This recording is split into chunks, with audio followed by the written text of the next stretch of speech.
2012년까지 점유해 취득 수요가 완성됐다고 판결했습니다. 일본 정부가 절도범에 의해 우리나라로 들어온 고려시대 금동관음 보절 좌상을 돌려줘야 한다는 판결이 나오자 조기 반환을 우리 정부에 요청하겠다고 밝혔습니다.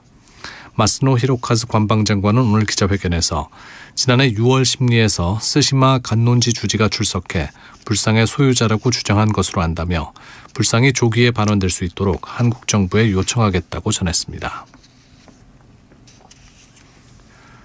경찰이 술에 취한 시민을 야외에 방치해 숨지게 하는 일이 잇따라 발생하자 경찰청이 대책 마련에 나섰습니다.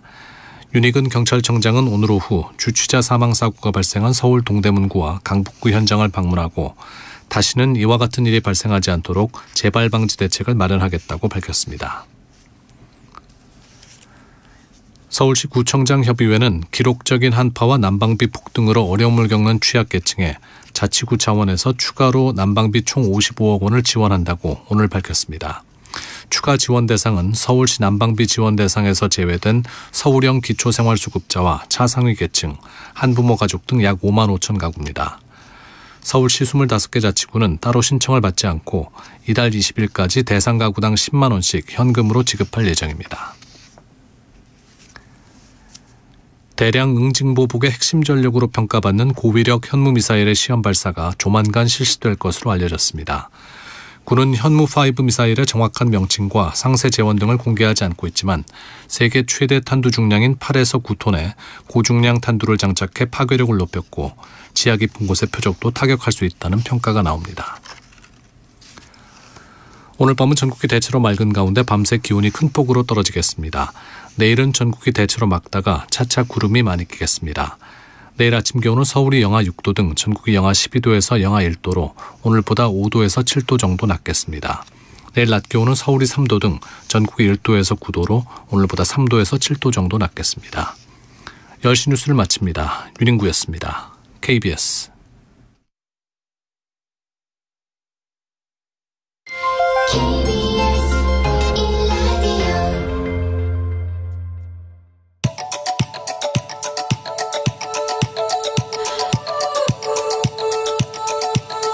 김성환의 시사야.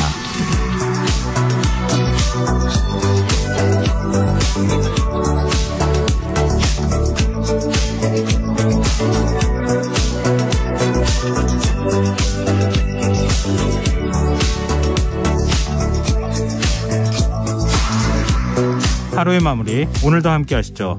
시사평론가 김성환입니다. 서울 서대문구가 복지 순찰대를 꾸려서 위기 가구를 찾아내고 있다고 합니다. 정부 지원 대상이 아니지만 실거주지가 다르다는 이유로 아무런 도움을 받지 못했던 수원 세모녀 사건 같은 일이 다시는 없어야 한다는 취지일 텐데요. 현장 상황은 어떤지 더 깊이 있게 들여다보는 인터뷰 시간에 복지 순찰대로 활동 중인 홍제동 송윤희 복지통장과 얘기 나눠보겠습니다. 수요일 기후위기 시대 우리가 놓쳐서는 안 될 환경 이슈 살펴보는 지구생활 백서 코너도 마련되어 있으니까요. 많은 관심 부탁드리겠습니다.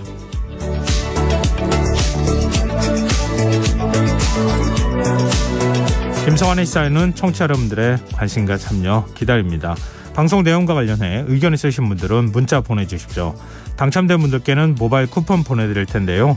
참여하실 번호는 샵 9730이고요. 짧은 문자는 50원, 긴 문자는 100원의 이용료가 부과됩니다.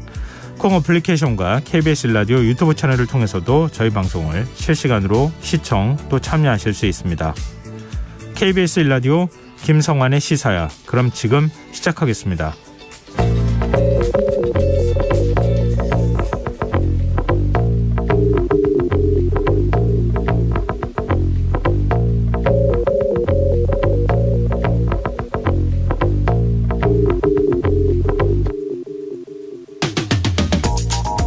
사흘로 예정된 서울 지하철과 버스 요금 인상을 계기로 정치권에선 대중교통 무임승차 제도가 화두로 떠올랐습니다. 오세훈 서울시장이 대중교통 요금 인상 이후로 무임승차 제도를 지목하면서 기재부의 요금 보전 필요성을 강조했고 여당 지도부 역시 오 시장의 주장에 공감을 표했기 때문인데요. 청취자 여러분 생각은 어떠십니까? 사실 무임승차 손실을 보전하는 예산은 지난해 말 여야 합의로 국회 상임위를 통과했지만 기재부의 반대로 본 예산에서 삭감된 바 있습니다. 당시 정부는 지하철 운영 주체는 지자체라면서 지하철이 없는 지역과의 형평성 문제를 지적했는데요. 만 65세 이상 무임승차 제도는 노인복지법에 근거하고 있다는 점에서 정부 역시 책임에서 자유로울 순 없어 보입니다. 무임승차 제도를 둘러싼 논란, 이번이 처음은 아니죠. 때마다 급격한 고령화 추세를 감안해 제도를 개선해야 한다는 주장이 나왔지만 정치적 부담에 땜질식 처방조차 하지 못한 채 시간만 끌어왔는데요. 이번에야말로 현실적인 대안을 고민해봐야 하지 않을까요?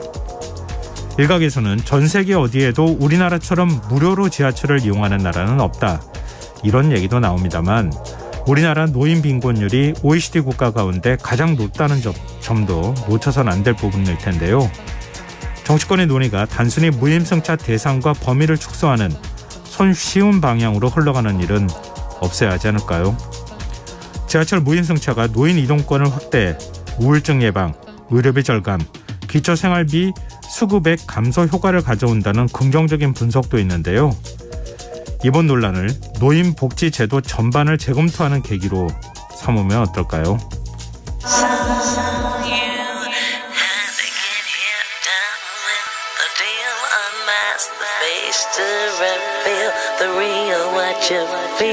You and your everyday situations, all the unnecessary complications.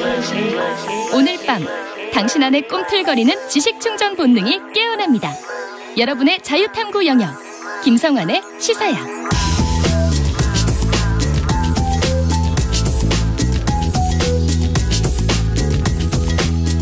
오늘 어쩌던 뉴스 꼼꼼히 정리해드리는 뉴스야 시간입니다. 김민하 시사평론가 나와 계십니다. 안녕하세요. 안녕하세요. 네, 정부가 난방비 추가 지원책을 해놨어요. 그렇습니다. 취약계층 부담을 추가로 덜어줘야 된다. 그래서 모든 기초생활수급자와 차상위 계층에 올겨울 난방비로 총액 59만 2천 원을 지원을 하겠다. 이런 건데요. 네. 지난해 기준 기초생활수급자를 셈을 해보면은 169만 9천 가구고 차상위 계층은 31만 9천 가구로 집계가 됩니다. 그러면 총 201만 8천 가구 가운데 네. 도시가스 이용 가구가 전체의 83.6%로 계산이 되기 때문에 최대 168만 7천여 가구가 혜택을 볼 수 있다. 이게 정부 계산입니다. 네. 이 난방비 추가 지원은 지난해 12월부터 올해 3월까지 동절기 4개월 기간 동안에 이 가스요금 할인을 통해서 이루어지게 되는 거고요. 이게 앞서 정부는 취약계층에 대한 에너지 바우처 지원 금액하고 가스요금 할인폭을 기존의 2배로 확대하는 내용의 대책을 지난달 26일에 발표한 바 있지 않았습니까? 네. 근데 이 가운데 전체 기초생활수급자 중에서 에너지 바우처 미수급자가 많고 또 이 차상위 계층에 대한 난방비 지원도 필요한데 미흡하지 않느냐, 이런 지적이 계속 제기가 돼서 추가로 대책을 내놓은 것이다, 이렇게 볼 수가 있겠습니다. 그리고 또 이제 지적되는 문제가 에너지 바우처라든가 가스요금 할인에 관련돼서는 이 대상자가 자격, 절차, 방법 등을 몰라서 지원 신청을 하지 못하는 문제가 있었다. 이게 이제 논란이 됐었는데 네. 이 문제도 해결하기 위해서 홍보 등을 강화하는 어떤 그런 방식으로 다방면으로 노력을 하겠다라고 정부는 설명을 하고 있습니다. 그럼 지난달 발표했던 에너지 바우처 지원 대책하고 이번하고 이렇게 서로 중첩되는 겁니까? 아니면 지난번 대책은 없던 일이 되고 이번의 대책으로 그냥 대체하게 되는 겁니까? 지난번 대책의 적용 대상인 사람들, 그러니까 그 이전에도 이제 가스요금 할인 대상이었고 에너지 네. 바우처 지급 대상이었고 그 액수가 늘어난 사람들의 경우에는 59만 2천 원 중에 이제 차액이 있을 거 아닙니까? 예. 그 지금 이제 지원 대상이 원래 이제 지원 대상이었던 금액하고 그 차액만큼을 지원을 해주는 겁니다. 그러니까 어떤 방식으로든 총액은 59만 2천 원이다라는 게 지금 정보 아닙니다. 그러니까 지난번은 뭐 이전에도 그랬다고 하지만 에너지 바우처 제도 지원이 있었지만 한 41만 가구쯤 되나요? 지원받을 대상이라는 거 알고 있으면서도 아니 몰라서 신청을 못해서 에너지 바우처 지원을 못 받았다고 하잖아요. 이번엔 열심히 홍보하면 된다.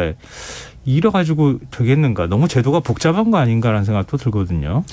그렇습니다. 그래서 이제 뭐 홍보한다고 되는 문제가 아니고 예를 들면 이제 기초생활수급자 관련해서 신청할 때 아예 이 부분도 같이 처리가 되도록 뭐 시스템을 개선한다, 이런 얘기도 하고 예. 또 뭐 그 외에 여러 가지 얘기를 하는데 지금 말씀하신 것처럼 완벽한 건 될 수가 없는 거거든요. 예. 이번에 이제 사각지대가 분명히 있을 수밖에 없는 것이기 때문에 이걸로 충분한가에 대해서는 추가적인 논의가 꼭 필요하다, 이런 생각입니다. 네, 알겠습니다. 당사자가 지원받는지도 잘 모르는 대책이라고 하는 거 의미가 별로 없을 것 같고요. 정부가 홍보도 많이 하고 시스템도 좀 개선해야 되지 않을까 싶네요. 그리고 윤석열 대통령은 취약계층뿐만 아니라 서민의 난방비 부담을 경감해줘야 한다 이런 입장을 밝힌 적이 있지 않습니까? 그렇습니다. 대통령실이 지난달 30일에 이렇게 얘기를 했습니다. 중산층 서민의 난방비 부담을 경감하는 방안을 적극 검토할 것을 대통령이 참모들에게 지시했다라는 건데 예. 그래서 이제 정부가 긴급 검토에 들어간 거고 지금 이제 그래서 이제 이 대책의 길에 나온 거다 이렇게 볼 수가 있겠는데 우리가 차상위 계층까지 지원하는 것을 중산층도 지원하는 거다라고 보기는 좀 어렵지 않겠습니까? 그렇죠. 예. 그러다 보니까 이게 좀 논란이 되고 있습니다. 일단 최상목 경제수석은 어제 오후에 이 차상위 계층까지 지원 대책을 마련하겠다라는 입장을 밝히면서 서민 계층 지원을 최대한 두텁게 하는 게 일단은 우선순위다. 라고 얘기를 한 바 있는데 네. 그러면 추가적인 논의가 있는 거냐에 좀 의문이 이제 생기죠. 예, 그렇죠. 여기에 대해서는 이 주호영 국민의힘 원내대표가 일단은 중산층 용어에 대해서 가급적 넓은 범위라는 취지로 이해하면 안 되는가라고 일단 반응하고 있긴 한데 네. 당정 협의를 통해서 추가 대책도 논의를 하자라는 지금 얘기가 계속 나오고 있습니다. 그래서 원래 당정 협의는 예정이 돼 있었던 게 지금 연기된 그런 상황인데 여기서 국민의힘은 난방비 소득공제 방안 등을 검토하고 있다. 이것을 대안으로 정부의 요구안으로 제시할 가능성도 있다. 이런 보도가 나오긴 합니다. 근데 이제 아예 이제 이걸 다 중산층으로까지 지원 대상을 하는 거냐. 그렇게 보기엔 또 어려운 상황인 거죠. 예. 근데 여기에 대해서 이제 일단 국민의힘이 소극적일 수밖에 없는 상황은 재원 마련 문제가 있는 것인데 네. 결국 재원 마련을 얘기를 하게 되면은 지금 더불어민주당이 추경 편성까지 얘기를 하고 있는데 이거는 고려하지 않는다라는 입장을 정부와 여당이 다 공히 이제 유지하고 있는 상황 아니겠습니까? 네. 그러다 보니까 지금 중산층 지원을 적극적으로 말하기도 어렵고 이거 하지 말자고 얘기하기도 어려운 그런 상황에 좀 여당은 빠져 있다. 이렇게 볼 수가 있겠습니다. 지금 뭐 좀 취약계층 118만 가구를 지원하는데 1,800억 원 든다고 하는데 중산층까지 지원하려면 이거보다 훨씬 큰 금액이 필요하지 않겠습니까? 그렇습니다. 그동안에 이제 감세를 계속 기조를 유지해 왔잖아요. 윤석열 정부가. 그럼 재원을 어디서 마련해야 될 것이냐. 결국 추경으로 가야 되는 거냐. 근데 추경은 안 된다. 이 지금 그 상황에 놓여 있는 거라는 생각이 드는데요. 민주당은 일단 추경 문제 그리고 또 행제세 얘기까지도 얘기를 하고 있고 저 보편적 지원 문제까지 얘기를 한 모양이죠. 이게 이제 오늘 박홍근 더불어민주당 원내대표가 얘기를 했습니다. 정부가 기존 예산에 예비비까지 더해서 긴급 지원을 하겠다는 것은 환영을 하는데 국민이 체감하고 있는 민생 고통에는 턱없이 부족한 쥐꼬리 처방이자 생색내기에 불과한 거 아니냐. 그래서 지금은 이 민생 고통 경감을 위해서 국가가 동원할 수 있는 모든 대책을 강구해야 할 때이다. 이렇게 강조를 했습니다. 그러면서 이재명 민주당 대표가 이제 신년 기자회견에서 제안한 게 있거든요. 예. 국민 80%를 대상으로 하는 7조 2천억 원 규모의 에너지 물가 지원금 지급을 포함해서 이제 30조 원 규모의 추경을 얘기한 바 있지 않습니까? 네. 근데 이 중에 어쨌든 이 에너지 물가 지원금 지급 등을 위해서 정부가 여야와 머리를 맞대고 긴급 추경 편성 논의에 착수를 해야 된다. 이렇게 강조를 했고요. 그다음에 이제 천연가스에 부과되는 개별 서비스의 탄력세율 확대를 통해서 공급 가격 인하를 추진을 하고 난방비 사용분에 대한 연말정산 소득공제 적용을 통해서 즉각적이고 실효적인 지원 방안도 마련을 해야 된다. 이렇게 오늘 촉구를 했습니다. 여기에 더해서 더불어민주당은 지방정부 첫 번째 우수 사례로 파주시를 선정하는 뭐 이런 행사도 오늘 진행을 했는데요.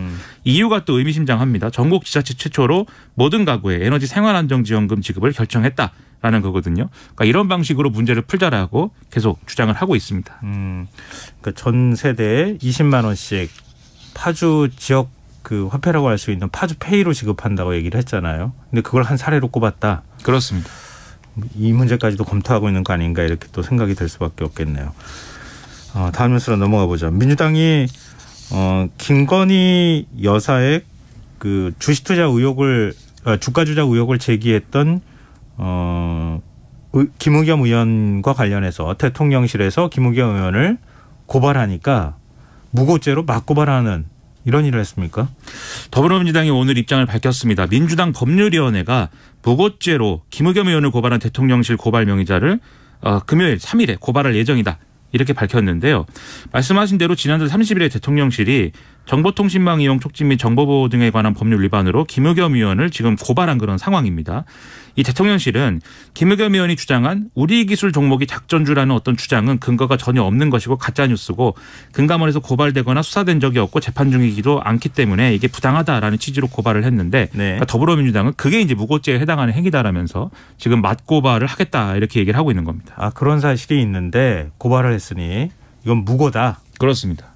알겠습니다. 지금 뉴스타파에서 뭐 보도했던 걸 근거로 삼고 있는 거 아닌가 또 싶은데요. 그렇죠. 뉴스타파 그리고 일요신문 등이 예. 이 도이치모터스 주가 조작 세력, 소위 말하는 2차 작전 세력이라고 불리는 사람들에 대한 재판 과정에서 이 사람들이 도이치모터스 주식뿐만이 아니라 우리 기술이라고 하는 업체의 주식도 관리한 정황이 재판 과정에 드러났는데 재판부가 인정했다. 그렇습니다. 그 우리 기술이라는 회사의 주식을 김건희 여사와 그리고 이 사업가라고 하는 최은순 씨, 그러니까 윤석열 대통령의 장모죠. 네. 최은순 씨 명의의 계좌로 매수한 그러한 기록도 있고 또 우리 기술 임원이 도이치모터스 주식을 대량으로 이 매수한 기록도 있고 이런 것들이 있어서 뭔가 연관성이 있다. 이게 이제 보도의 내용이었습니다. 네. 뭐 대통령실은 그런 적 없다 이렇게 얘기를 하는 거고요.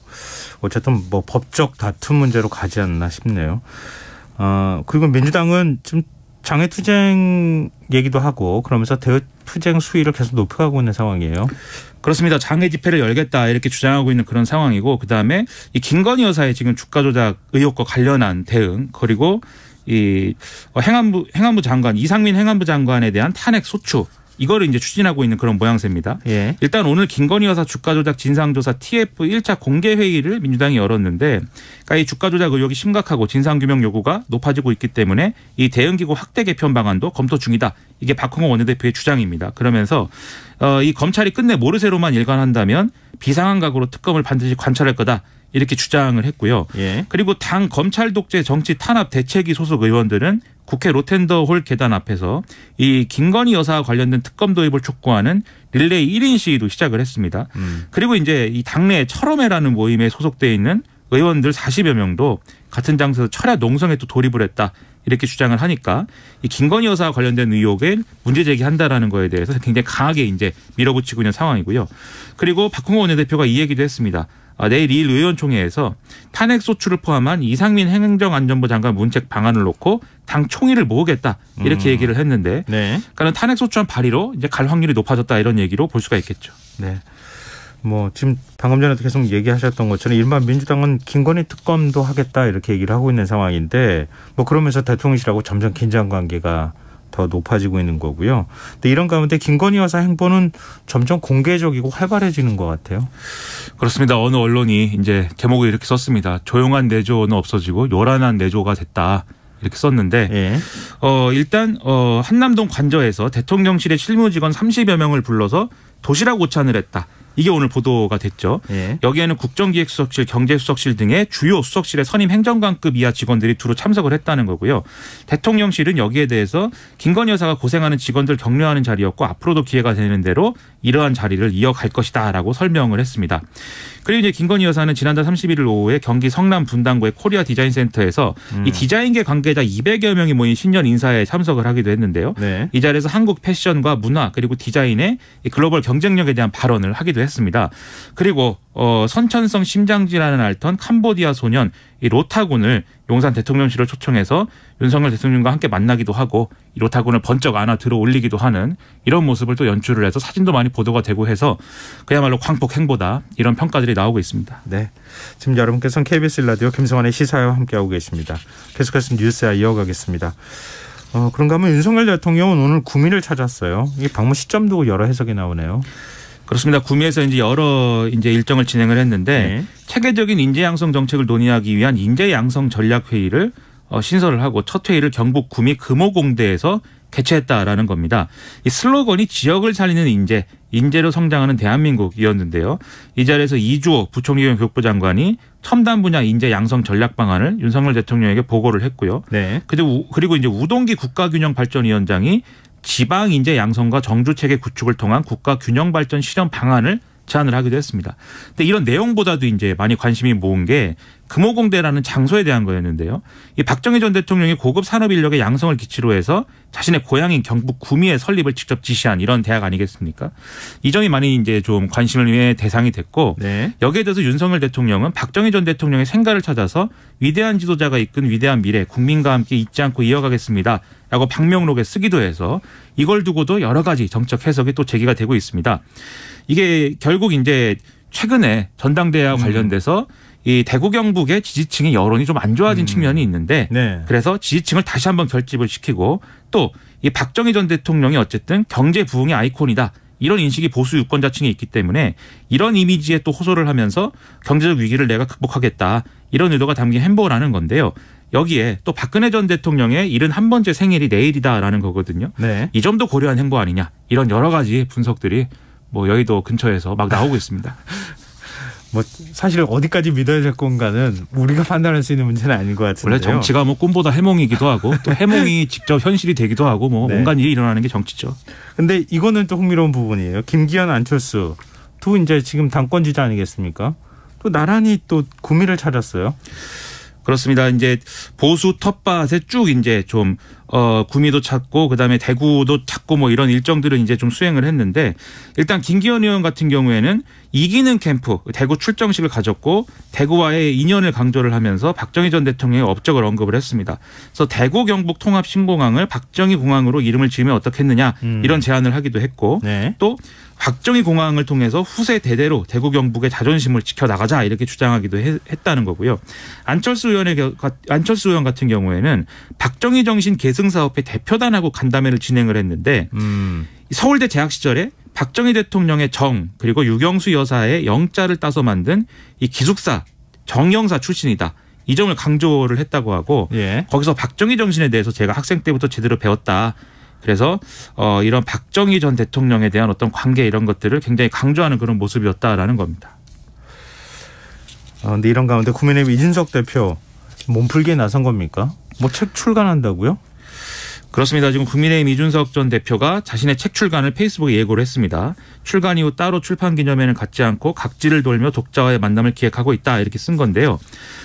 이준석 전 대표는 또 지금 최고위원 출마를 선언한 김용태 전 최고위원의 후원회장을 맡기로도 했고 네. 또 청년 최고위원 후보로 출마한 이제 이기인 후보의 후원회장을 맡는 방안도 검토 중이다라고 얘기를 하고 있습니다.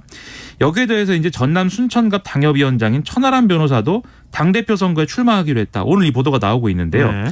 최고위원에 출마하는 허은하 의원까지 포함을 하면은 이준석 전 대표와 가까운 이 후보군이 모든 지금 이제 이 어떤 이 직책에 다 도전을 하는 이 모양새가 이제 되는 겁니다. 그렇죠. 당대표에도 지금 천하람 당협위원장이 만약에 출마 선언을 하게 되면은 이른바 이준석 아바타다 뭐 이런 얘기 나올 상황인 거잖아요. 그렇습니다. 최고위원회도 지금 허은하 의원을 비롯해서 출마를 몇 명 하고. 그렇습니다. 이분들은 다 예를 들면은 안철수 의원이나 또는 나경원 전 의원하고는 전혀 관계가 없는 인물들이고 그야말로 이제 이준석 전 대표와 가까운 인물이다라는 규정을 피할 수 없는 인물이거든요. 이제 전당대회 또 하나의 중요한 변수로 이준석 전 대표 얘기가 이제 나오는 거죠. 네. 근데 최고위원 경선도 점점 치열해지는 분위기예요. 그렇습니다. 이게 후보가 너무 많아서 다 소개할 수도 없는 지경이 됐는데 네. 지금 이 출마를 선언했거나 확실시되는 최고위원 후보군 박성중, 이용, 이만희, 태영호, 허은하 의원 그리고 김재원, 정미경, 김용태 전 최고위원 그리고 이 극우 유튜브 채널 운영자라고 볼 수 있는 신예식 김세희 씨 등이 예. 지금 거론이 되고 있는 그런 상황이죠. 예. 앞서 말씀드린 허은하 의원하고 김용태 전 최고 제외하면 나머지 후보군들은 모두 이제 친윤 또는 뭐 범친윤계를 자처하고 있는 이런 상황이고요. 그다음에 여성 몫으로 보장되는 최고위원 한 자리에는 지금 김정재, 이미자, 조수진 의원 등이 마찬가지로 내가 친윤이다. 네, 나는 친윤이다를 주장하면서 도전을 예고하고 있는 상황입니다. 네. 이러다 보니까 친윤그룹 내 교통정리를 하지 않겠느냐. 장제원 의원이 상당히 바쁠 것이다라고 이제 일부에서는 이제 전망을 하기도 했는데 잘 안 되는 모습인 것 같고요. 그러다 보니까 비윤 후보들이 어부지리로 당선될 가능성도 있다. 이런 분석도 나오는데 네. 오늘 또 주목이 될 만한 장면이 류혀의 전 자유한국당 최고위원도 최고위원 출마를 선언을 한 겁니다. 네. 그러면서 제2의 탄핵 음모를 막겠다. 지금 윤석열 대통령을 탄핵하려는 어떤 음모들이 진행 중이다. 이런 주장까지 해서 여러모로 과연 이 전당대회의 주요 의제가 무엇이 되는가 여러모로 좀 얘기가 나오고 있습니다. 유해 전 최고위원은 지난번 최고위원 출마할 때 맨발로 막 나와가지고 화제가 됐었는데 이번엔 또 큰절을 했다고요? 그렇습니다. 큰절도 하고 또 홍준표 시장하고는 상당한 갈등 관계였는데 그런 모든 것들이 어떻게 가느냐 굉장히 좀 주변적이지만 그래도 흥미로운 그러한 상황들이 이어지고 있습니다. 네, 알겠습니다. 일단 어차피 컷오프가 지금 있을 예정이기 때문에 8명 안에 누가 들어가는지 한번 보죠. 자, 마지막 뉴스로 가보겠습니다. 이태원 참사 유가족들이 오늘 국민의힘 지도부를 만났어요. 그렇습니다. 이종철 유가족 협의회 대표 등 유가족 5명 그리고 유족 대리인 3명이 오늘 국회에서 1시간 동안 국민의힘의 주호영 원내대표, 송원석 원내수석 부대표를 비롯해서 이 관계자들을 만났는데요. 독립적인 진상규명 조사기구 설치를 위한 특별법 제정을 거듭 이제 요구를 했습니다. 일단 주호영 원내대표는 이 만남 자리에 대해서 기자들에게 이렇게 설명을 했는데요. 이 조사기구를 설치해야 될 필요성에 대해서는 공감하는 바가 있다. 그런데 이게 법을 만들면 소급하는 것이 불가능하기 때문에 이태원 사건에 적용할 수 있을지는 검토를 해봐야 된다. 그리고 민주당이 어쨌든 이 독립조사기구 설치를 제안을 한 거니까 네. 민주당 제안이 더 구체화되면은 논의하겠다고 유가족들에게 답변을 했다라고 설명을 했고요. 유가족들은 또 이 4일 서울 광화문에서 열리는 이 추모제 그리고 5일 국회에서 열리는 추모제에도 국민의힘이 참석을 해달라고 요청을 했습니다. 네. 여기에 대해서 주호영 원내대표는 내부적으로 의견 수렴을 해보겠다 이렇게 답을 했다라고 합니다. 어느 곳 하나 똑부러진 얘기가 없었던 것 같은데 어쨌든 국민의힘이 어떤 태도를 보일지 좀 지켜봐야 될 것 같고요. 또 박형 서울 용산구청장의 이태원 참사 당시 행보가 다시 논란이 되고 있네요. 검찰이 지금 이제 이 박형 용산구청장을 지난달 20일에 기소를 한 상황인데 공소장이 이제 언론 통해서 공개가 됐습니다.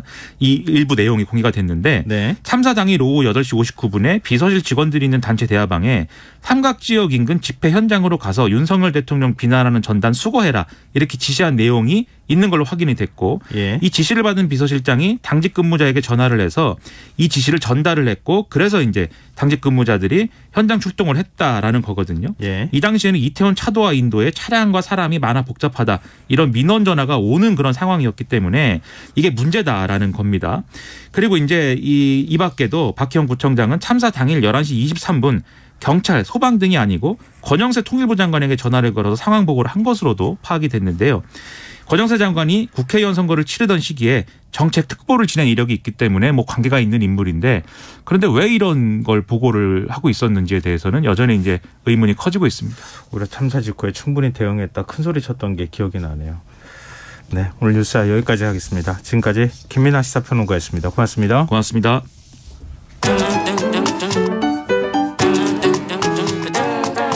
일일 시사권장량 채워가세요. 골고루 담았습니다. 당신만을 위한 하루 시사 김성환의 시사야. 수원 세모녀 사건, 서대문구 모녀 사건 등등 지자체가 어려움을 겪고 있는 위기 가구를 제때 발견하지 못해 발생한 안타까운 사건들, 죽음들 기억하십니까? 더 늦기 전에 복지 사각지대에 놓인 이웃을 찾으러 발벗고 나선 사람들이 있습니다. 서대문구 홍제동 복지 순찰대로 활동 중인 송윤희 복지통장 전화로 만나보겠습니다. 통장님 안녕하십니까? 네, 안녕하세요. 네, 이 복지 순찰대 이름이 좀 생소한데요. 이 어떤 일을 하는 건지 소개를 좀 부탁드립니다. 네, 제가 맡은 요일에 정해진 동네 구역을 순찰하면서 요금 고지서가 많이 쌓여있는 우편함이나 현관에 택배 물건이 많이 쌓여있는지 없는지 체크를 해서 네. 위기 가구를 발견하는 활동을 합니다. 지금 그러면은 순찰대 대장 역할을 맡고 계시는 거예요? 함께 하는 거죠. 아, 대장은 아니시고요. 네. 네, 다른 순찰대원분들은 어떤 계기로 지금 순찰대 활동 참여하게 된 겁니까? 일단은 통장과 반장은 이제 우리 지역 돌봄 단원으로 참가하게 되었고 또 지역 사회에 여러 직능 단체분들이 계세요. 예. 또 그분들과 명예 사회복지 공무원으로 위촉되신 분들, 또 공인중개사분들 이렇게 더 이상 위기 가구가 방치되어서는 안 되겠다고 생각하시는 분들이 모두 뜻을 모아주셨습니다. 한 총 몇 분 정도 되세요? 저희가 복지 순찰 대원은 1,716명으로 알고 있습니다. 상당히 많네요. 네. 그럼 이분들이 그 동네 곳곳을 다니시면서 네. 혹시 이거 고지서 쌓인 데 집은 없나, 뭔가 좀 이상 징후가 있는 곳은 없나, 이런 거 지금 다 살피신다는 거잖아요. 네. 그러면은 가장 최근에 그 순찰 활동하신 건 언제예요? 이번 주 월요일에 했습니다. 아, 이번 주 월요일에요. 네. 그러니까 이 도실 때 주로 어떤 점들을 살펴보십니까? 이번 주 월요일 살펴보셨을 때는 어디 이상 징후나 이런 건 없었어요? 우편함을 주로 많이 보고 예. 그리고 또 현관에 전단지가 많이 붙어 있거나 또 택배 물건이 좀 많이 쌓여있는 집들을 먼저 체크를 하는데 예. 이번에는 제가 담당하는 통에 분기별로 종량제 봉투라는 걸 지원해드리는 가구가 있었어요. 네. 근데 전달 드리러 방문 드렸는데 초인종을 눌러도 인기척도 없고 또 전화나 문자도 연결이 안 되고 또 우편함을 보니까 우편물이 좀 어느 정도 쌓여 있더라고요. 예. 그래서 제가 걱정을 많이 했었는데 다행히 좀 몇 시간 후에 연락이 돼서 일이 있어서 지방에 장기간 계셨다고 다음 날 돌아오신다고 하셔가지고 네. 마음을 놓았던 적이 한 번 있었습니다. 아, 지금 이제 그동안에 순찰 활동을 쭉 해오셨잖아요. 네. 이번에는 다행히 좀 장기간 집을 비운 경우니까 네. 좀 안도의 한숨을 쉬셨을 것 같은데 실제로 이거 굉장히 다급한 상황이다라고 하는 걸 발견하신 적이 있으세요? 아직은 없는데 예. 만약에 그런 일이 있으면은 사실 저희도 굉장히 많이 놀라고 또 특히 요즘에 혼자 사시는 가구나 또 몸이 안 좋으신 어르신들이 있는 댁일 경우에는 네. 고독사로 이어질 가능성이 있어서 긴급하게 주민센터에 알려야겠다는 생각을 합니다. 보통 이렇게 순찰하실 때는요, 몇 분이 한 조로 움직이세요? 보통 4-5명 정도 그렇게 움직입니다. 그러면 동네를 한 바퀴 도는데 얼마나 시간 걸립니까? 그래서 지역마다 좀 다른데요. 예. 아파트 통인 경우는 좀 시간이 적게 걸리는 편이고, 예. 좀 고지대나 이렇게 약간 낙후된 지역, 그런 경우에는 시간이 좀 걸리죠. 근데 요즘 날씨가 굉장히 춥잖아요. 네. 보실 때 이 추위 때문에 고생 많으실 것 같은데요. 네, 많이 춥습니다. 근데 또 이런 계절에 예. 또 그렇게 어려움을 겪는 분들이 더 많이 생길 수가 있으니까 또 좀 더 열심히 다니고 있습니다. 네. 오히려 제가 말씀 듣다 보니까 감사하다는 생각이 들었는데요. 지금 이제 순찰을 도시다가요. 네. 이 가구는 연락처를 아는 경우도 있을 수 있고 또 모르는 경우도 네. 있을 수 있잖아요. 그렇죠. 만약에 아는 집 같으면은 연락을 하실 테고. 네. 이거 연락했는데 좀 문제가 있다 이렇게 생각되면 그 다음 조치는 어떻게 되는 겁니까? 일단은 동주민센터에 연락을 해서 그 상황을 알립니다. 그리고 저희 순찰대원들이 함께 순찰 정보를 공유하는 단체톡이 있어요. 예. 그곳에 위기 상황과 그 상황들을 찍은 사진들을 공유하게 되어 있고 예. 또 주민센터에는 위기가구 케어 매니저라는 분들이 계세요. 예. 그래서 저희가 순찰한 내용을 전달받으면 바로 주소와 연락처를 확인하셔서 전화로 연락드리거나 연락이 안 될 경우에는 방문을 드려서 안부 확인하는 일을 하고 있습니다. 위기가구 케어 매니저는 복지 담당 공무원입니까? 복지 담당 공무원은 아니시고요. 예.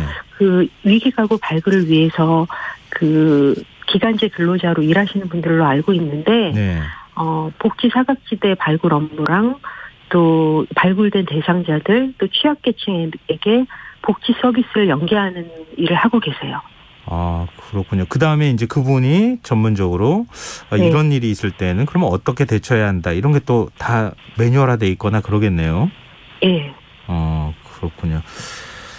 지금 순찰대원들 말고 일반 주민분들도 도움이 필요한 가구를 발견할 수 있잖아요. 네. 근데 이런 경우에는 어떻게 조치를 하면 됩니까? 지자체나 주민센터에 알릴 수 있는 방법들이 따로 있습니까?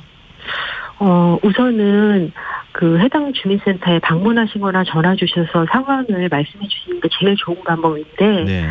또 그 방법이 여의치 않을 경우에는 저희 서대문구에는 천사콜과 천사톡이라는 비대면 복지 서비스 상담 채널이 있어요. 그래서 천사톡인 경우에는 익명성도 보장이 되고 예. 또 도움이 필요한 상황을 바로 보내주시면 즉각적으로 주민센터에 전달이 되어서 저희가 적극적으로 대처하게 됩니다. 그렇군요. 이게 다 시스템화되어 있네요. 네. 근데 요즘에는 좀 개인주의 문화가 조금 강하다, 성향이 좀 강한 분들도 있고 그렇잖아요. 근데 네. 어려움을 겪는 이웃들한테 문 두드리고 손을 내밀고 싶어도 이런 것까지 간섭하십니까? 이렇게 얘기하시는 분들도 있으실 것 같은데요. 순찰대 활동하시면서 좀 비슷한 고민은 없으셨습니까? 우선 저는 복지통장이기 때문에 또 이웃의 암들을 살피고 또 복지 대상자를 발굴해야 되는 그런 일을 꼭 해야 되는 사람이고요. 예. 또 하지만 제가 만약에 일반 주민이라면 그런 고민이 충분히 있으실 수 있으니까 그럴 때에는 제가 앞서 말씀드린 천사톡을 이용하시면 좋을 것 같습니다. 혹시 주민들 만나면은 격려하고 응원 메시지도 말씀도 주시고 그러시나요? 예. 뭐 추운데 고생한다, 수고한다 하시는 분들도 많으시고 또 간혹 저희가 또 막 우편함을 뒤지거나 현관 앞을 기웃거리면 약간 의심의 눈초리로 보시는 분들이 계시는데 그럴 때는 저희가 어떤 일을 하고 있는지 설명드리기도 합니다. 그러면 어떤 반응을 보이세요? 누구세요? 이렇게 물어보고 왜 남의 집 앞에서 이렇게 서성거리고 우편물을 뒤져요? 이렇게 얘기하시는 경우도 있을 수 있잖아요. 예, 그럼 저희가 설명드리면 고생하시네요. 아니면 좋은 일 하시네요. 이렇게 또 대응해 주셔서 또 감사하게 일하고 있습니다. 그러면 이런 분들하고 안면을 트는 것도 굉장히 중요하겠군요. 그렇죠. 이웃분들이 가장 중요한 어떻게 보면 복지 순찰 대원이 되니까요. 이게 아주 그렇게 크게 뭔가 정책을 하는 일이 아니더라도 이런 아주 작은 뭔가의 도움이나 이런 것들이 진짜 도움이 필요한 분들한테는 절실할 수 있겠구나 이런 생각이 듭니다. 지금 주민으로서 이런 위기 가구를 발굴할 때 또 선뜻 문 밖으로 나오지 않으려고 하시는 분들을 많이 대하실 텐데 이런 분들께 어떤 말씀을 좀 전해주시겠습니까? 사실 그런 분들을 저희가 문 밖으로 나올 수 있게 해드려서 저희랑 상담하고 또 좀 더 나은 방향으로 가실 수 있도록 해드리는 게 저희 가장 큰 일이긴 한데요. 예. 일단은 시간이 걸리는 일이기도 하고 해서 이제 저희가 말씀드리고 싶은 거는 저희가 먼저 손 내밀고 어려움을 끝까지 함께하고 싶다고 말씀드리고 싶고 또 용기를 내시라고 전하고 싶습니다. 근데 이 서대문구에서는 이번 달부터 전기가스 검침원 또 야쿠르트 배달원을 명예사회복지 공무원으로 위촉한다고 하더라고요. 네. 지금 복지 사각지대의 노인분들을 찾기 위한 이렇게 여러분들이 이제 활동하시게 되는 건데 이런 시도들을 어떻게 보십니까? 저는 앞으로도 새로운 시도들이 더 많아졌으면 좋겠습니다. 어떤 특정 담당자가 어려운 분들을 다 찾아내기에는 역부족이고 또 이렇게 현장에서 주민들과 자주 접하시는 명예사회복지 공무원분들이 함께 해주시니까 큰 도움이 되고 또 실질적으로 위기 가구를 찾아내는 데도 중요한 역할을 해주시기 때문에 저는 저희 모두가 순찰대원이 되어서 우리 이웃을 우리가 지킨다는 생각을 가지면 좋을 것 같습니다.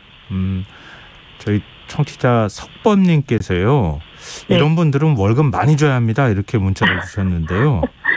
혹시 이렇게 같이 순찰을 하는 것도 사실 쉬운 일 아니지 않습니까?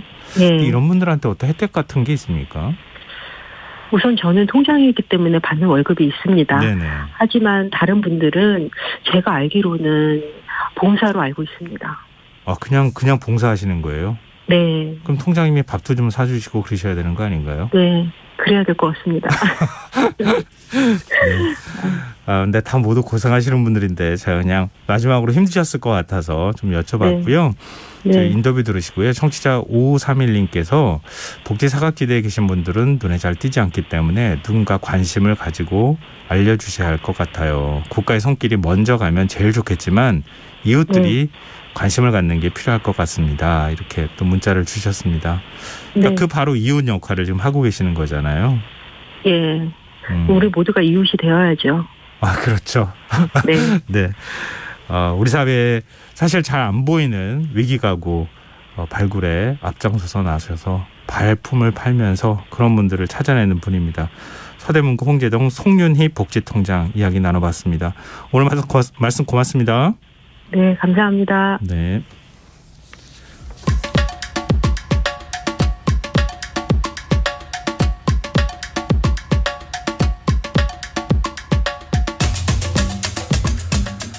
올겨울은 유난히 춥다 이렇게 얘기하시는 분들 많은데요. 그렇다면 이제 지구온난화는 걱정하지 않아도 되는 걸까요? 우리가 놓치지 말아야 할 환경 이슈와 또 미래를 위한 생활수칙 꼽아보는 시간입니다. 지구생활 백서 세계일보 윤지로 환경전문기자 함께하겠습니다. 안녕하세요. 네, 안녕하세요. 네. 아니 오늘 낮까지도 그나마나 조금 포근했다? 네. 그 이전에 너무 추워가지고요. 네, 맞습니다. 그런데 갑자기 오후 들어서 다시 찬바람 불기 시작했어요. 네, 내일도 오전에 한번 영하 5, 6도 또 내려갈 것 같더라고요. 네. 네, 그래서 이제 오늘 추위 이야기를 좀 하려고 하는데 사실은 이제 여름, 봄, 가을 이런 계절 시작되기 전에 이제 기상청에서 계절 예보라는 걸 해요. 그때 이제 11월 말에 이번 겨울 예보했을 때는 사실 이번 겨울은 이제 초입가 한 12월 초에 좀 춥고 그 다음에는 뭐 평년과 비슷하거나 조금 더 포근할 거다 이렇게 이제 했었는데 사실 너무 춥죠. 추웠죠. 그래서 이제 오늘은 도대체 이 환파의 원인이 뭔지 또 다른 나라들도 이렇게 추운지 뭐 이런 이야기들 이제 하려고 합니다. 이런 추위 올 때마다 우리가 북극 한파 이렇게 얘기하잖아요. 네. 진짜 북극에서 내려오는 거 맞죠? 네, 맞아요. 이게 그냥 단지 비유가 아니라 실제로 극지방의 한기가 이제 내려온다 이런 의미입니다. 네. 날씨 기사 열심히 챙겨보신 분들이라면 이제 이런 용어 들어보셨을 거예요. 뭐 극소용돌이가 뭐 어떻게 됐고, 뭐 제트 기류가 뭐 어떻게 됐다. 뭐 이런 이야기 들어보셨을 텐데 둘 다 극지방에 갇혀 있어야 될 그 차가운 공기가 뭔가 어떤 이유 때문에 우리나라까지 내려왔다. 뭐 이런 이야기예요.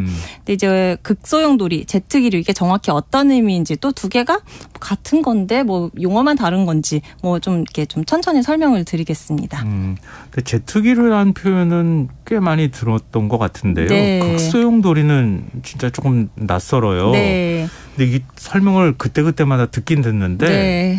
그때마다 까먹어요. 네. 정확하게 어떤 건지 설명을 좀 해주세요. 네, 제트 기류부터가 그럼 익숙하니까 먼저 말씀을 드릴까요? 예. 네, 제트 기류라는 거는 이제 우리 북반구에는 제트 기류가 두 개가 있어요. 좀 북쪽이랑 약간 남쪽에. 예. 근데 우리가 이제 흔히 얘기하는 제트 기류는요, 북위 60도 상공에서 서에서 동쪽으로 부는 바람이라고 이제 보면 됩니다.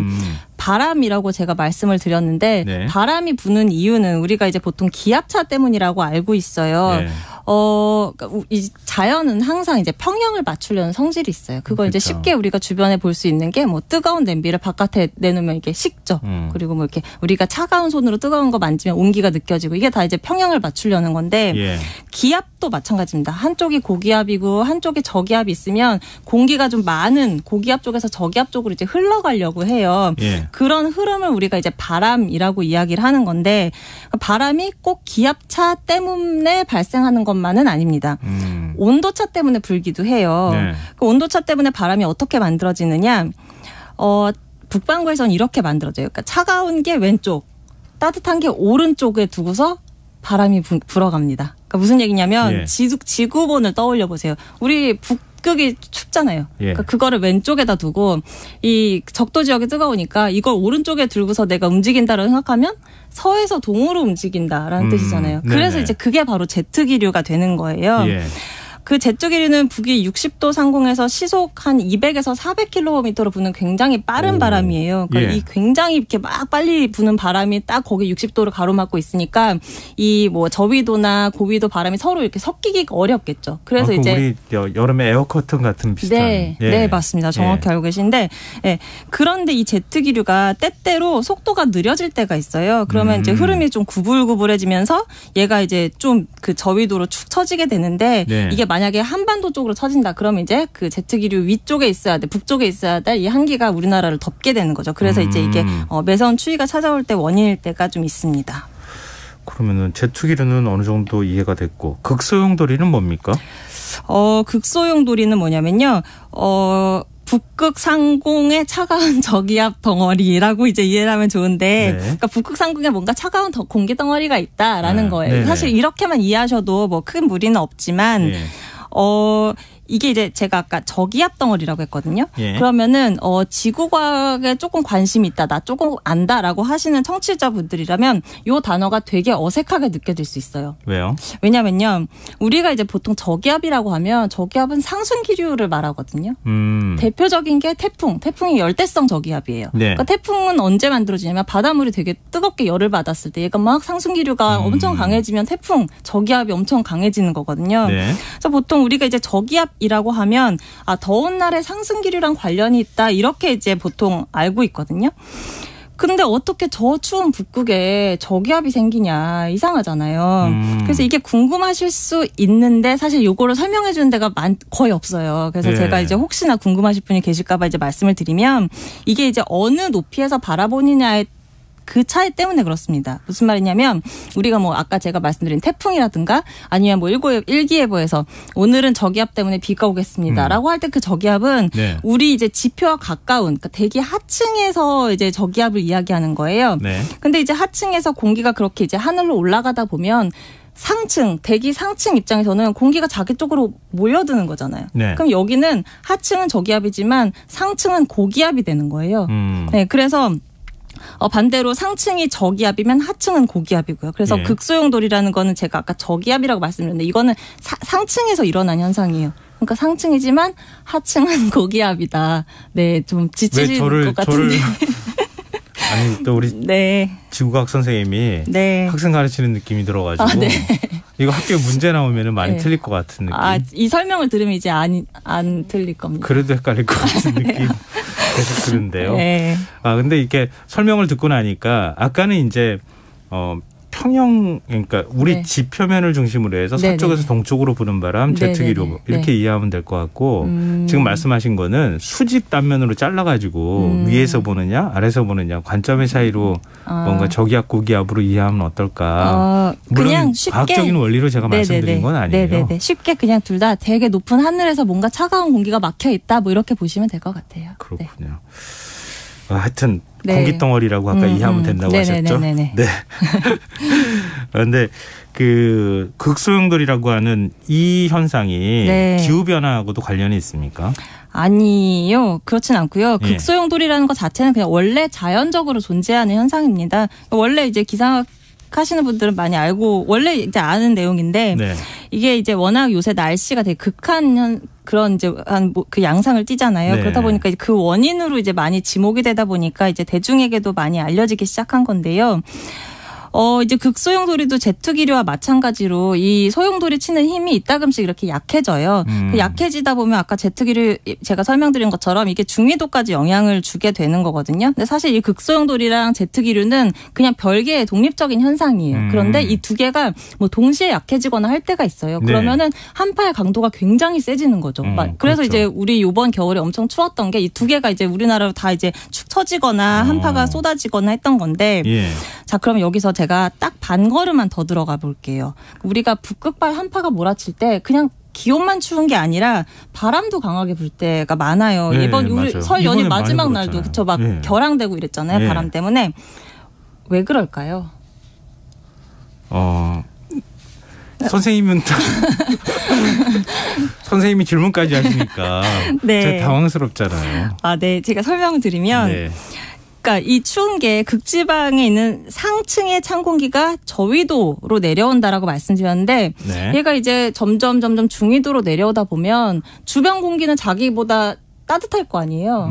그러면 얘는 원래 차가운 애니까 차가운 공기는 원래 무거우니까 내려오려고 그래요. 밑으로 네, 그렇죠. 하강하려고 그래요. 그러다 예. 보니까 얘가 그냥 이 중위도로 내려오면서 그 같은 고도를 계속 유지하는 게 아니라 예. 점점 밑으로 내려오는 겁니다. 하강을 하는 거예요. 밑으로 땅으로. 예. 그런데 그러면 어떤 현상이 벌어지냐면 우리 왜 워터 슬라이드 이런 거 탈 때 보면 예. 그냥 딱 이제 워터 슬라이드 타려고 거기 딱 위에 서 있으면 위치 에너지만 있잖아요. 예. 근데 이걸 딱 슬라이드를 타고 내려오면 그 위치 에너지가 운동 에너지로 바뀌면서 속도가 엄청 빨라지잖아요. 예, 그래서 맞아요. 내려올 땐 속도가 되게 빨라지고 예. 그것처럼 이 차가운 공기가 점점 이제 땅으로 내려오다 보니까 이 속도 가속이 붙는 겁니다.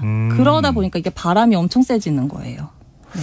저희 청취자 김한수님께서요. 고등학교 때 지구과학 무조건 암기를 했는데 이렇게 말씀해 주셨어요. 네. 제가 너무 이해하려고 했던 것 같아요. 네. 암기를 해야 되는데.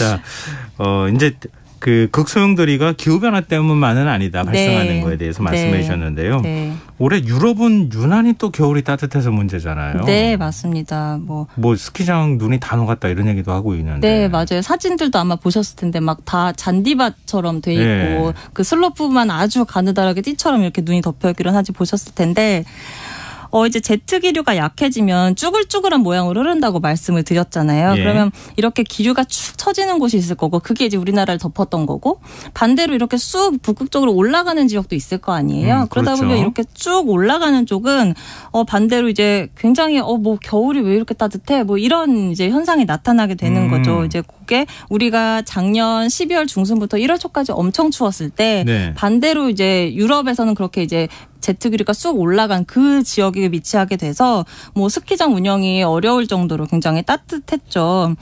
그리고 또 이제 우리나라처럼 굉장히 이례적으로 추웠던 곳도 있는데 네. 아프가니스탄이 그렇게 추웠다고 해요. 아프가니스탄이요? 네, 1월 한 중순, 그러니까 1월 들어서 한 중순 20일 뭐 그때까지도 굉장히 추워서 영하 34도까지 내려갔다고 하더라고요. 네, 그래서 막 동사자가 속출했다고 하는데 사실 예. 아프가니스탄이 뭐 탈레반 집권 이후에 가뜩이나 어려운데 네, 이게 사실 동사자 지금 현재 언론에 보도된 건 2주 동안 160명 넘게 사망했다라고 하지만 이게 얼마나 제대로 집계가 됐는지도 사실 잘 모르겠습니다. 그렇겠네요. 네. 지금 뭐 제대로 된 뭐 국가 통치 자체가 잘 안 되는 상황이기도 하니까 네. 걱정인데요. 근데 이렇게 이례적으로 춥다. 이거는 기후변화와 그럼 또 관련이 있는 겁니까?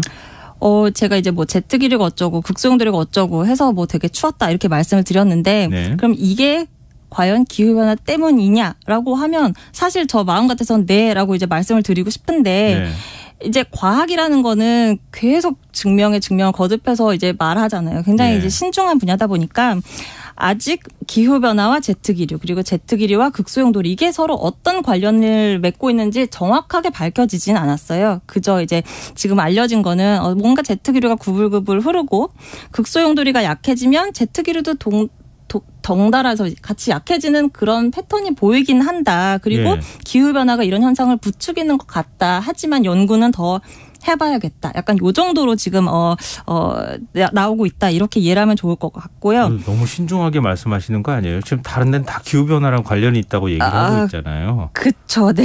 네. 자, 근데 이제 하지만 이렇게 이제 뭔가 이렇게 한 번씩 추위가 굉장히 이렇게 찾아오긴 하지만 장기 추세를 보면 겨울이 뭐 점점 따뜻해지고 그리고 점점 줄어들고 있는 건 사실입니다. 제가 몇 달 전에도 한번 말씀드린 적이 있는데 그 1980년대에는 겨울이 102일이었거든요. 네. 근데 2010년에는 87일로 줄었어요. 그리고 뭐 극강 한파다, 최강 한파다 이렇게 이제 언론에서 이야기를 하지만 네. 기록을 보면 역대 최저 기온 기록이 언제 기록됐냐를 보면 예. 이제 전체 97개 관측 지점이 있는데 50년대 기록이 아직 깨지지 않은 곳이 8군데나 있고요. 또 60, 70년대 기록이 유지되는 곳도 19곳입니다. 그리고 2000년대 이후에 기록된 곳은 48곳. 이거 많은데? 라고 생각할 수 있지만 네. 사실은 그중에 26곳은 2000년대 이후에 관측이 시작된 곳이에요. 그러니까 사실상 24곳만 최근 20년 동안 최저기온이 기록이 됐고 그리고 요번에도 뭐 서울에 엄청 추웠다라고 하지만 예. 이거를 이제 순위로 따지면 한 9위고요. 역대 1, 2, 3, 4, 5위는 다 20년대, 30년대 기록이에요. 그 인간은 딱 100년 산다는 말이 딱 맞는 말이에요. 네. 그러니까 100년 동안 얘기만 지금 자꾸 하고 있는 거지. 네. 1920, 30년대 얘기로 가면 그때는 더 추웠다. 그렇죠. 근데 계속 지금 어찌됐든 추세로 보면 네. 계속 따뜻해지고 있는 추세다. 네, 맞습니다. 그래서 이제 최저 기온은 아직 막 20, 30년대 세워진 기록이 깨지지 않는 곳이 굉장히 많잖아요. 근데 예. 반면 최고 기온은 다 깨졌어요. 그런 거 다 깨졌고. 최고 기온은 다 깨졌다. 네, 2000년대 이후 기록이 70%를 차지하고 있습니다. 그렇군요. 네. 그러면은 이런 온난화 추세 앞으로 꺾을 수 없는 겁니까? 계속될 것이다 이렇게 전망해도 되는 거예요? 네, 그렇습니다. 특히 이제 최근 기상청, 아까 영국 기상청 발표를 보니까요. 네. 마침내 지난해 이산화탄소 농도가 마침내 420ppm을 넘어섰는데 네. 호모사피엔스 등장 이래 산업화 이전까지 300ppm을 넘은 적이 없거든요. 근데 이게 지금 420ppm을 넘어섰다는 거예요. 7, 예. 8년 전에 400을 넘었고 5년 전에 410을 넘었는데 이제 예. 420까지 올라온 거예요. 예. 근데 더 절망적인 건 뭐냐면 지금 이제 현재 역대 최장 라니냐가 지금 진행이 되고 있거든요. 근데 라니냐 때는 열대우림이 이산화탄소를 흡수하는 그 양이 늘어난다고 해요. 네. 그러니까 지금까지는 라니냐가 그래도 요 몇 년 동안 도와줘서 그나마 우리가 이 정도 420ppm 요 정도인데 네. 올 봄엔 라니냐가 끝날 걸로 예상이 돼요. 그럼 이제 라니냐의 도움이 없어지면 앞으로 이산화탄소 농도가 얼마나 올라갈지 정말 걱정이 됩니다. 그러면 기상이변이라고 생각하는 극단에 되는 기상은 계속 반복될 수도 있겠다. 네, 맞습니다. 좀 왠지 은근히 겁이 나는데요. 네. 자, 지구생활백서 오늘은 여기까지 하겠습니다. 지금까지 세계일보 윤주로 환경전문기자 함께했습니다. 오늘 말씀 고맙습니다. 네, 감사합니다. KBS 1라디오 김성환의 시사야 1부 순서 여기서 마무리하겠습니다. 2부에서는 화제성 뉴스를 살펴보는 밤참 뉴스 미슐랭 가이드 코너가 준비되어 있습니다. 전 11시 정각 2부에 다시 오겠습니다.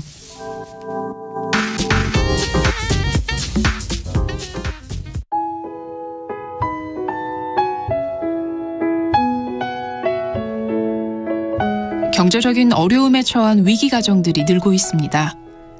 복지 사각지대에 처해 있는 가정들을 미리 찾아서 지원하고 위기로부터 구하는 일이 시급한데요. KBS 강태원 복지재단은 전국의 복지관과 연대해 복지 사각지대에 있는 위기 가정들을 찾아서 지원하는 운동을 시작합니다. 생활고로 인해 소중한 생명과 가정이 파탄나는 비극이 다시는 일어나지 않도록 이 일에 함께해 주십시오. 지역 복지 전문가로서 누구보다 위기 가정을 잘 찾아낼 수 있는 복지관과 관계자 여러분들의 많은 참여를 기다리고 있습니다. 지금 바로 KBS 강태원 복지재단 홈페이지에서 신청해 주세요. KBS 강태원 복지재단.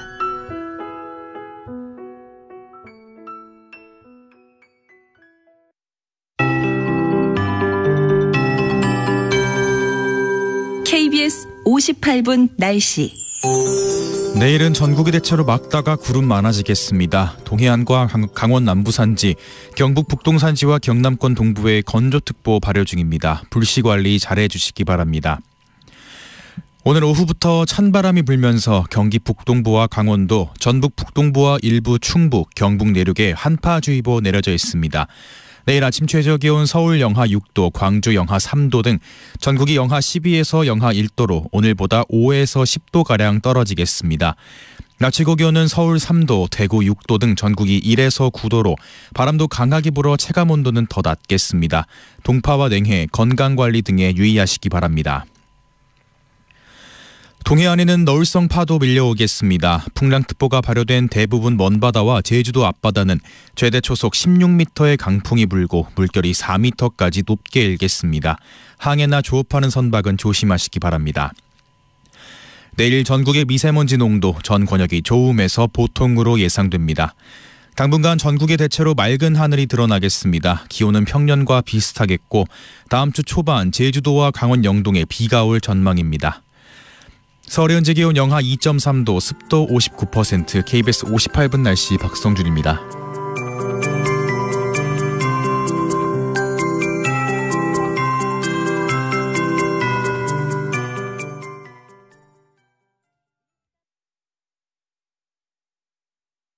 정성을 다하는 국민의 방송 KBS가 11시를 알려드립니다. AM 711kHz, FM 97.3MHz, KBS 1라디오입니다. HLKA.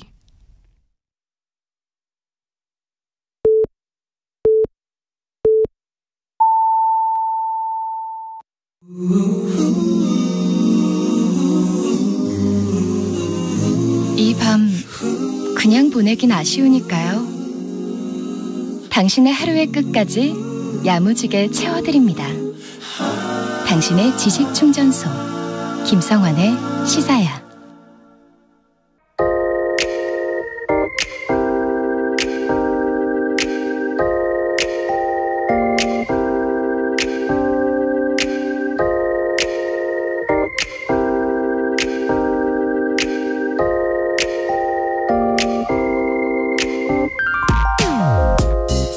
요즘 한적한 국도변을 지나다 보면 농지나 산지에 태양광 발전소가 설치되어 있는 모습 종종 볼 수 있죠.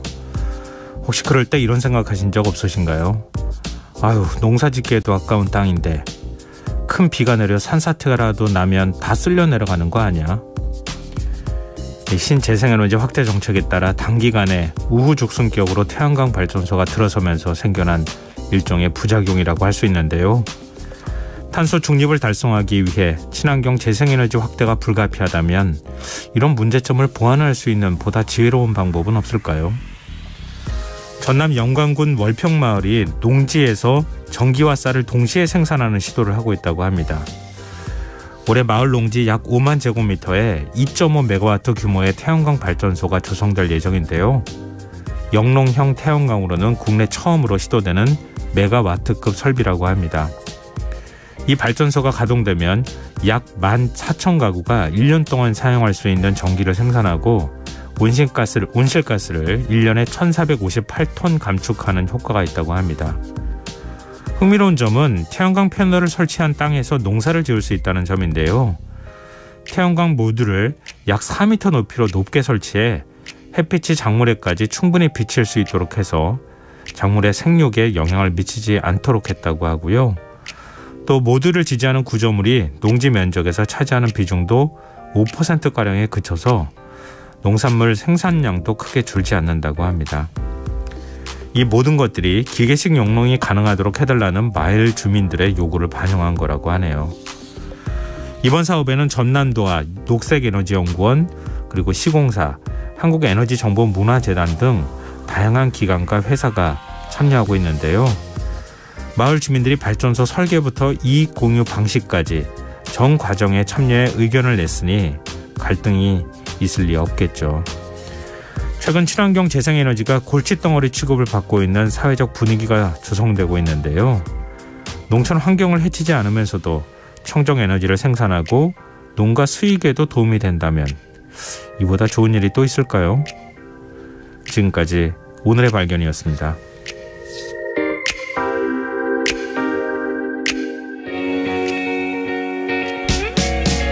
어떤가요? 우리 같이 떠나요. 언덕 넘어 해가 지면은 늦을지도 몰라요. 어서 내가 말해줘. yeah, yeah. 바다 건너 꿈에서만 그리던 하루 종일 해가 떠있는 돛담배도 타고요. 물장구도 치고요.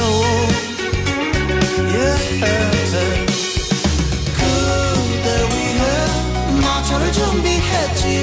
마차 타고 꿈나라도 떠나볼까. 꿈나라는 별보다 따뜻하네. 별나라는 다음번에 가도록 해. 뒷동산에 지저귀던 새들도 이미 벌써 거기 있어요. 보고 싶은 얼굴들 그곳에서 만나요. 그대 위해 마차를 준비했지. 마차 타고 꿈나라도 떠나볼까. 꿈나라는 별보다 따뜻하대. 별나라는 다음번에 가도록 해.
잔나비의 꿈나라 별나라 들으셨습니다. 김성원의 시사는 언제나 청취자 여러분의 관심과 참여 기다립니다. 오늘도 오늘의 발견 들으시고 청취자분들께서 문자 주고 계시는데요. 김종근님, 대전에서 세종시 가는 길 중간에 태양광이 길게 설치되어 있던데요. 도로 한가운데 중앙선처럼 설치되어 있어서 놀랍더라고요. 이렇게 의견 보내주셨습니다. 요즘 이렇게 우리가 활용도가 좀 있을 만한 공간들에 태양광 패널 설치하는 곳들, 모듈 설치하는 곳들이 많거든요. 대표적인 게 그 고속도로 휴게소인 것 같아요. 휴게소의 주차장 위에다가 이렇게 태양광 패널 설치하는 곳들 꽤 많이 있거든요. 또 그 전기를 이용해서 전기차 충전을 하면 또 되는 거죠.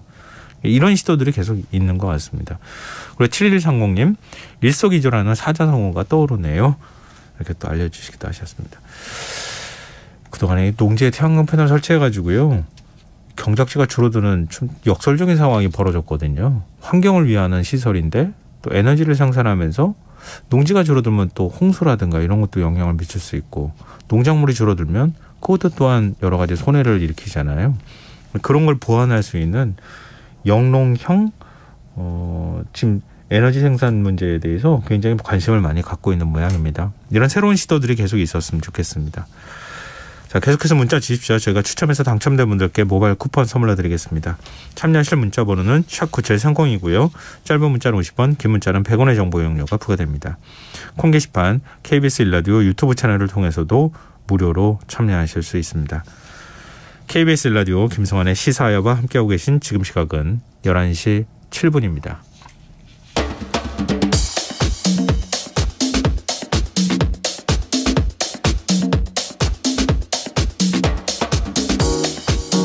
오늘 일어난 세상 곳곳의 소식들 당일 배송으로 전해드립니다. 밤참 뉴스 이현경 뉴스캐스터 나와 계십니다. 안녕하세요. 네, 안녕하세요. 네, 오늘 또 화재 소식부터 전해드려야 될 것 같은데요. 그러니까요.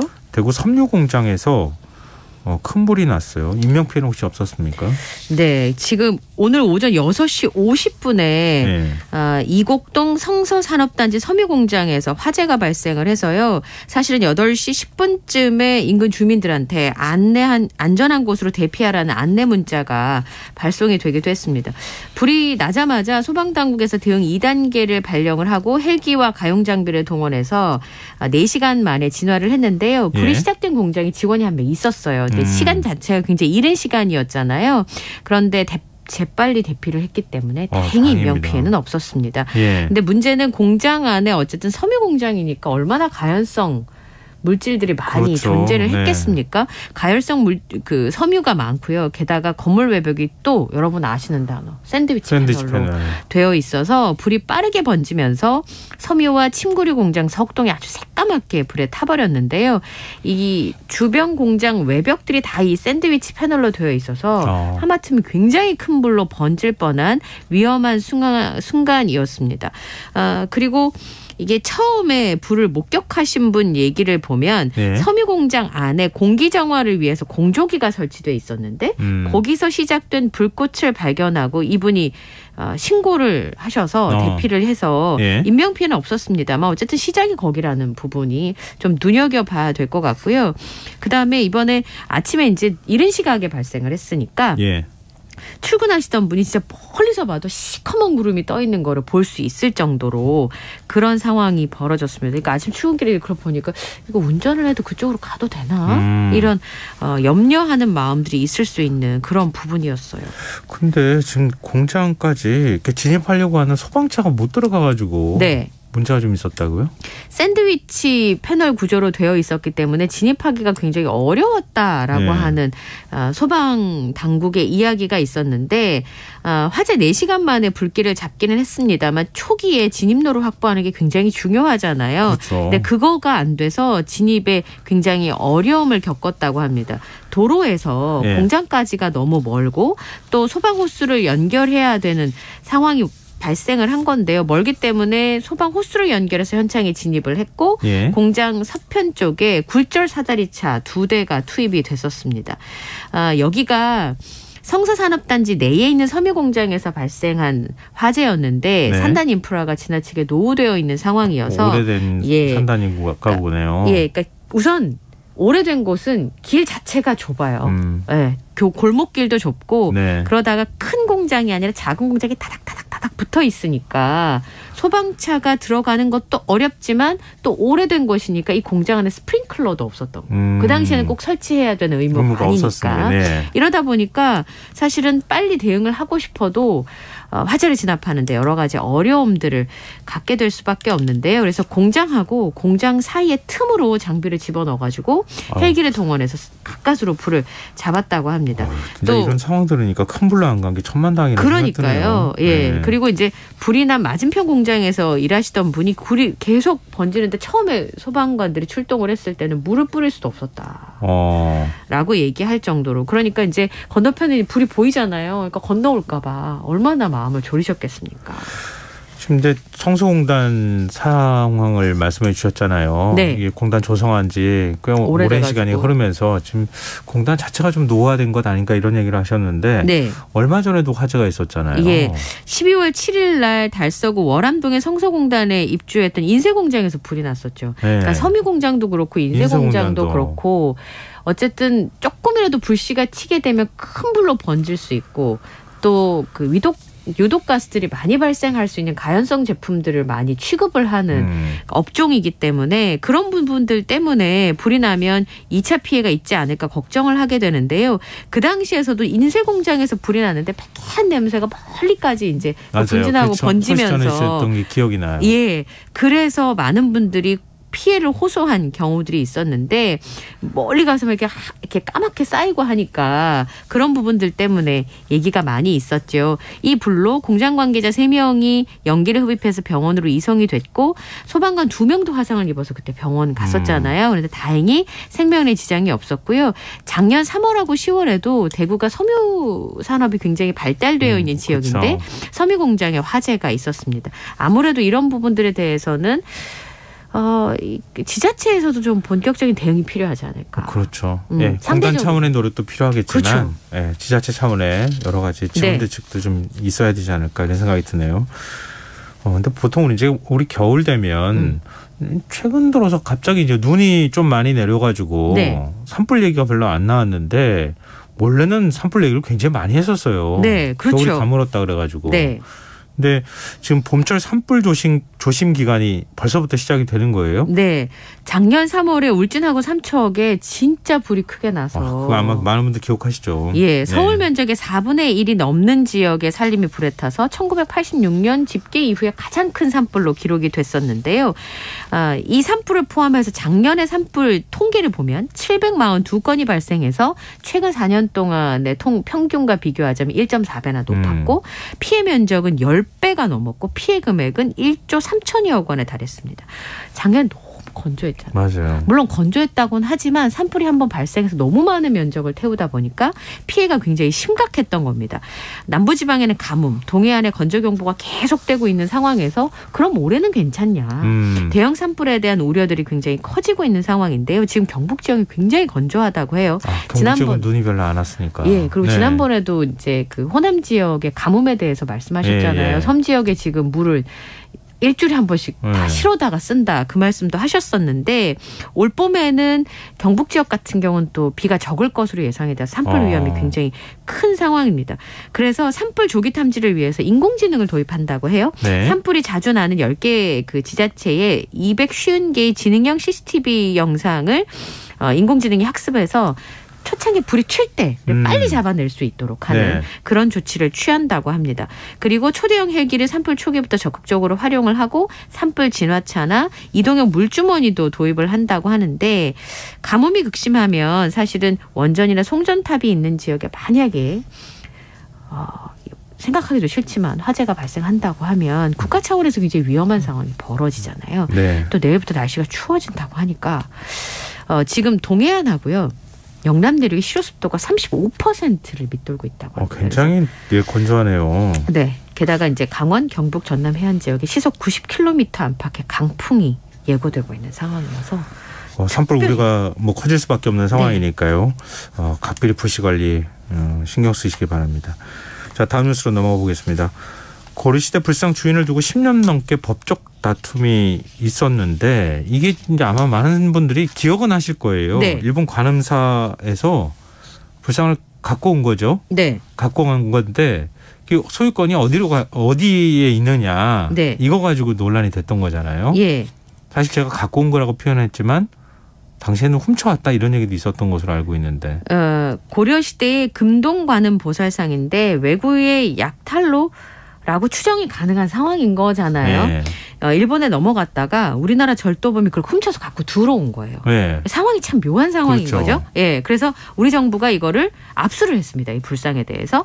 그랬더니 충남 서산의 부석사가 소유권을 주장하면서 법적 다툼이 시작이 됐는데 1심 재판이 2017년에 있었는데 부석사의 승리로 끝났습니다.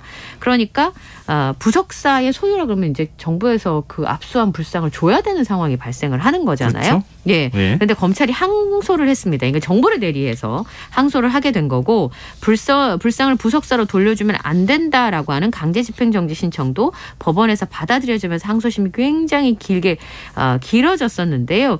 이러다가 일본 관음사도 이 2심 재판에 뛰어들게 된 겁니다. 예. 관음사에서는 아까 지금 말씀하셨잖아요. 불상을 우리는 외구의 침탈로 가져간 거다라고 생각했는데 예. 일본의 관음사에서는 창설자인 일본의 종관 스님이 예. 불교 수행을 위해서 1520년대 조선에 와서 정당하게 얻어간 불상이다. 약탈한 게 아니었다. 네, 그렇게 주장을 했고 지금 관음사가 종교법인이 됐으니까 불상의 소유자가 법인으로 바뀌었다. 그러면 계속 이걸 길게 갖고 있었으니까 예. 우리 거다 이런 주장을 하고 있는 상황이었는데요.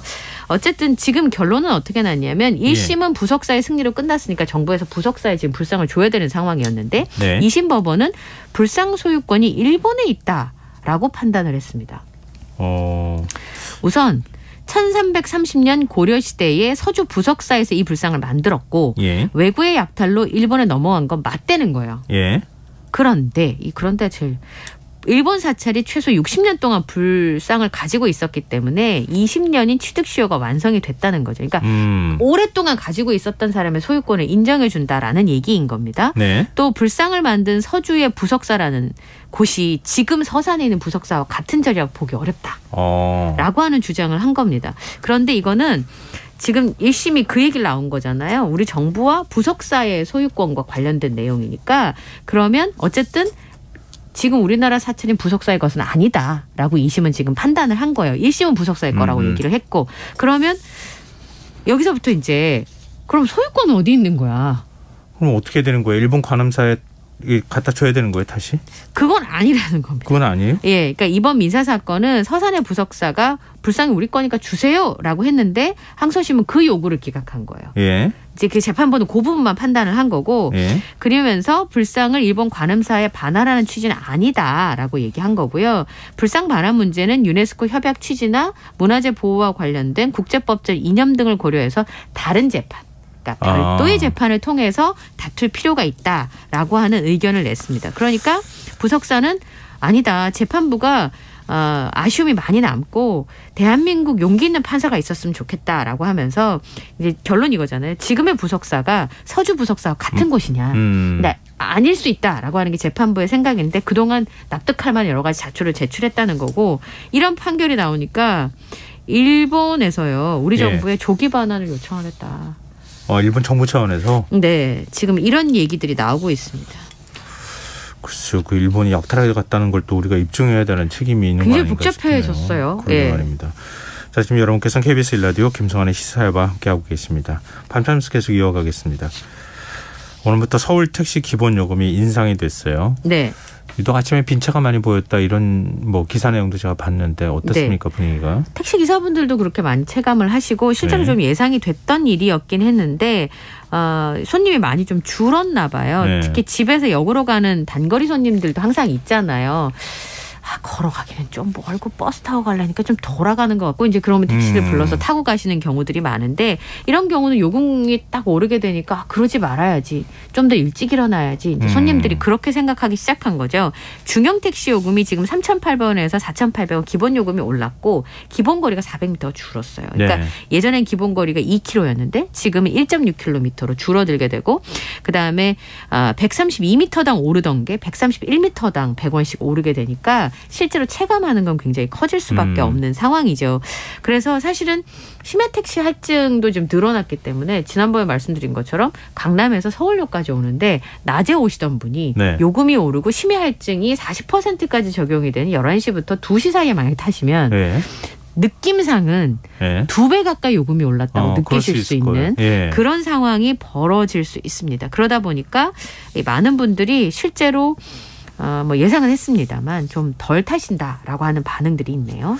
택시 업계 반응은 어떻습니까? 우선 일시적으로 이제 요금을 올릴 때마다 이런 일이 반복됐던 걸 알고 있었기 때문에 택시 기사분들은 예상을 했다라는 부분인데요. 네. 근데 그 운행하시는 택시의 종류에 따라 생각이 조금 다르신 것 같아요. 서울 택시조합에서 얘기하기로는 택시 요금을 인상을 바랬던 기사님들이 많아서 업계의 반응이 좀 편인데 사실 시행 초기에는 요금이 오르면 아무래도 위축될 수밖에 없으니까 초창기에 이런 부분들은 감안을 하고 요금이 정착이 돼서 길게 보면 많이들 탈 거다라고 요건 감수해야 된다라는 분들도 있고 네. 대형 택시를 모시는 분들은 대형 택시의 경우에는 기본 요금 500원 올랐고 주행 요금도 그대로 체감이 안 된다. 오히려 기본 요금 때문에 손님들이 안 탈까 봐 걱정도 되고 예전에는 이제 뒤에 그 세 자릿수가 남으면 그냥 가지세요라고 하시는 분들도 계셨는데 네. 이제 그것도 좀 없어질 것 같다 우려도 있었고요. 그다음에 법인 택시 모시는 분들은 또 생각이 다르시더라고요. 복잡하죠. 예, 법인 택시 분들은 당장 승객이 줄 것 같진 않은데 요금은 올랐는데 산악금도 오를 것 같다는 거예요. 한 두세 달 있으면. 그러면은 산악금이 오르면 법인 택시의 경우에는 요금이 좀 올라서 조금 숨통을 틔우나 했다가도 예. 어쨌든 회사에 들여줘야 되는 금액들이 늘어날 수밖에 없으니까 걱정된다. 이런 반응들. 근데 뭐 서울시 택시 대란이 발생했던 거는 개인 택시가 네. 개인 택시 기사들의 연령대가 올라가면서 뭐 심야 시간대 주로 일을 하지 않는다. 이거 하나하고 법인 택시 기사 숫자가 부족하다는 거였잖아요. 근데 법인 택시 기사에 대한 처우가 개선 안 되면 누가 오려고 하겠습니까? 네. 근데 지금 산악금만 올라가고 뭔가 수익이 더 늘어나지 않을 가능성도 있다고 말씀하신 거잖아요. 네. 이게 결국 요금 인상을 한 본래 취지가 지금 사라지는 네. 이런 일이 발생하지 않았으면 좋겠어요. 하여튼 요금 인상이 택시 대란 문제도 해결하고 그렇죠. 택시 서비스도 개선되는데 좀 기여를 했으면 좋겠네요. 그러네요. 네. 자, 마지막 뉴스입니다. 고용노동부가 작년 주요 취업 포털 구인 광고를 점검했더니 성차별적 표현이 담긴 문구가 꽤 많았다고요. 네. 실제로 찾아보니까 9월 한 달 동안 구인 광고 14,000건을 조사를 했어요. 예. 그중에서 6.6%인 924곳에서 성차별적 채용 공고가 적발이 됐습니다. 이런 거예요. 35세 이상 여성만 지원 가능. 훈훈한 외모의 남성만 뽑는다. 훈훈한 외모가 필요치 않은 업종인데 그런 조건들이 달려져 있는 거예요. 그다음에 똑같이 라벨 부착 및 포장 업무 괄호 열고 남자는 11만 원, 여자는 97,000원. 같은 일을 하는데 네. 임금이 다른 거예요. 네. 이건 다 성차별적인 그런 조건들이 따라오는 건데 노동부가 작년 10월부터 11월까지 모니터링을 해보니까 이런 남녀 고용 평등법을 위반한 것으로 의심되는 업체 924곳이 조사가 됐고 811곳에서 법 위반 사항을 적발을 했다고 합니다. 그러니까 불가피한 사정이 없다면 남녀를 구분해서 뽑거나 신체 조건을 붙이지 못하도록 되어 있거든요. 그래서 우선 고용노동부에서는 이걸 서면으로 경고를 해서 정정을 하도록 했고 네. 만약에 따르지 않으면 500만 원 이하의 벌금을 부과할 계획이라고 합니다. 우리가 무심코 이렇게 하는 경우도 있을 수 있지만 그럼요. 사실 이거 의도적으로 하는 것들도 있을 수 있어서 있죠. 그러니까 점검들 좀 철저히 했으면 좋겠어요. 법상으로도 차별하지 못하도록 돼 있으니까요. 네. 네, 오늘 밤참수 여기까지 하겠습니다. 오늘 말씀 고맙습니다. 감사합니다. 지금까지 이현경 뉴스캐스터와 함께했습니다. 고맙습니다.